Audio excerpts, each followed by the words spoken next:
Assalamualaikum warahmatullahi wabarakatuh. Mari kita lanjutkan pembahasan sebelumnya dengan kita membahas berkaitan dengan bagaimana kita merubah dari simulasi steady state ke simulasi dynamic. Nah, kemudian kita coba supaya kita lebih struktur, maka kita akan lihat bagaimana tahapan peralihan SS to dynamic, steady state to dynamic. Yang pertama, yang penting kita perhatikan adalah kita harus menghapus peralatan non-dynamic. Apa peralatan non-dynamic? Peralatan non-dynamic diantaranya misalnya shortcut, misalnya ya, shortcut column. Ya. Nah, shortcut column itu bukan peralatan dynamic, ya, karena dia hanya hitungan biasa. Sedangkan distillation column adalah dynamic. Kemudian hal yang lain ya, yang biasanya misalnya komponen splitter misalnya ya. Komponen splitter juga bukan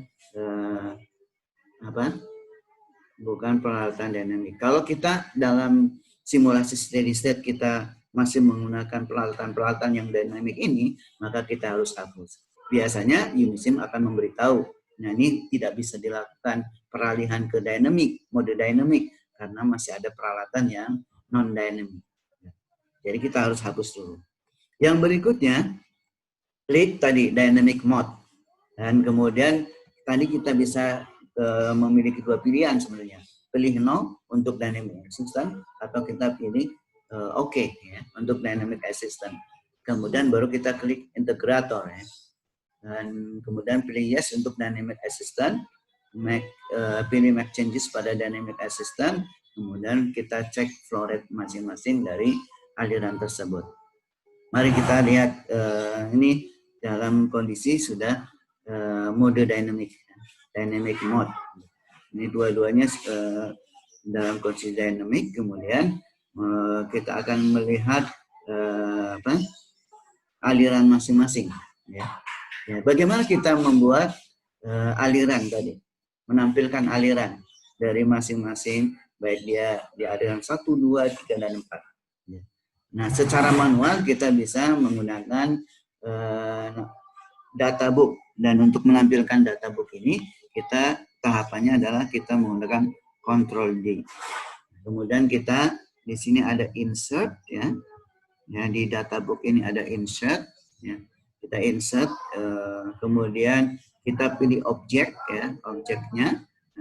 Misalnya yang kita akan tampilkan tentu ininya, misalnya objek yang kedua, objeknya adalah 2 gitu ya. Kemudian kita ulangi lagi untuk objek yang keempat atau stream keempat. Kemudian di sini ada nanti menu strip charts ya. Di dalam menu strip charts itu nanti kita add, kemudian aktifkan kedua aliran tersebut dan kita klik strip chart untuk menampilkan alirannya. Nah, ini nanti akan muncul seperti ini. Ya, jadi aliran 2 dan 4 akan kita tampilkan di dalam sebuah grafik, sehingga kalau kita kalau ada perubahan di masing-masing aliran akan ditampilkan oleh Unisim, gitu ya. Nah, untuk supaya Windows-nya tidak tertutup, jadi kita harus PFD Windows-nya harus kita kita kecilkan supaya nanti kita bisa menampilkan grafik secara lebih mudah. Ya. Jadi kalau kita ingin ke PFD, kemudian kita balik lagi ke grafik, tidak tertutup, ya. Windows-nya tidak tertutup. Kalau tidak dibuat seperti ini akan tertutup. Jadi nanti kita akan cari-cari lagi. Nah, kita sudah berada di dynamic mode. Oleh karena itu, jika kita melakukan perubahan soft opening menjadi 60, maka akan muncul seperti ini. Jadi dengan sendirinya bukaan valve berubah dan laju airnya juga akan makin besar menjadi 109.2 yang tadi berapa? 91. Jadi ini karena valve-nya dinaikkan untuk VLV 100. Kemudian kalau kita lakukan untuk yang VLV 101, maka juga akan berubah, ya. Jadi ini salah satu contoh bagaimana kita membuat perubahan aliran dengan cara kita membuka valve opening. Kalau kita bisa melihat lebih detail gambar ini, maka ini seperti ini ya. Jadi ini gambarnya seperti begini. Jadi ini ada semacam overshoot, ya. Jadi valve ini ternyata bisa saja dia ordernya bukan satu, ya. Jadi mungkin dia order 2 karena dia ada overshoot. Tapi ini ya. Jadi ini bisa kita lihat dari grafik alirannya. Oke, gitu. Kemudian tentu kita menginginkan grafik yang tampil dengan sesuai dengan yang kita inginkan. Misalnya agar aliran menjadi atau berjalan lebih lambat, karena aliran kalau kita tidak set maka dia akan berjalan sangat cepat. Maka pengambilan data harus diperbanyak per satuan waktu. Biasanya defaultnya adalah dia 300 data per 20 detik. Nah, kita bisa merubah dengan cara kita klik kanan display flow-nya, kemudian pilih graph control, ya.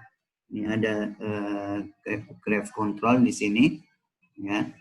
Kemudian kita akan tampil setup logger dan kita ubah ukuran loggernya adalah 3.600 atau 5.000 dan sebagainya.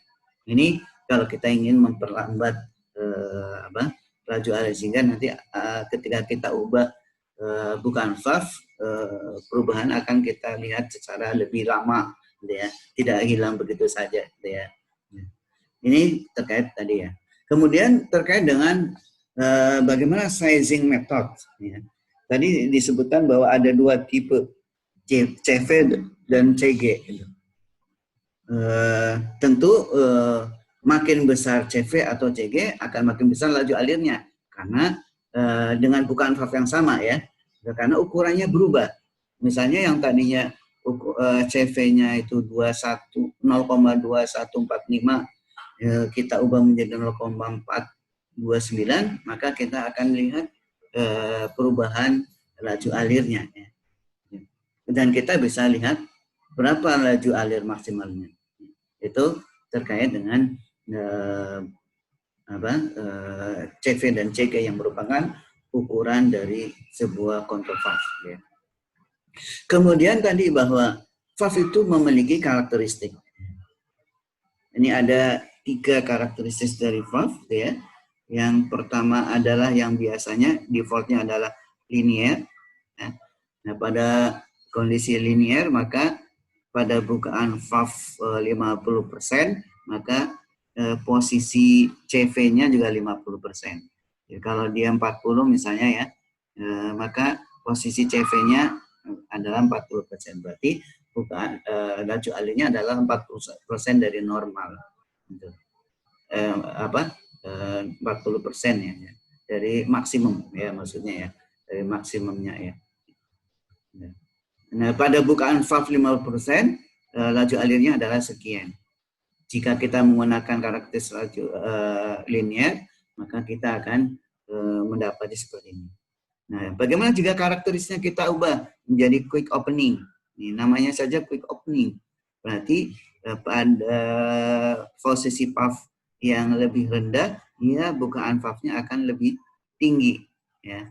Kalau linear sama, ya, 20 ya 20, kemudian nah pada valve quick opening maka bukaan valve-nya akan jauh lebih tinggi. Dan sebaliknya kalau kita menggunakan equal percentage ini, misalnya dengan alpha 50, ya. Nah, ini digunakan untuk aliran yang lebih lambat, ya, bukaan valve-nya, ya. Oke, kita bisa melihat dengan kita melakukan simulasi. Terima kasih atas perhatiannya. Wassalamualaikum warahmatullahi wabarakatuh.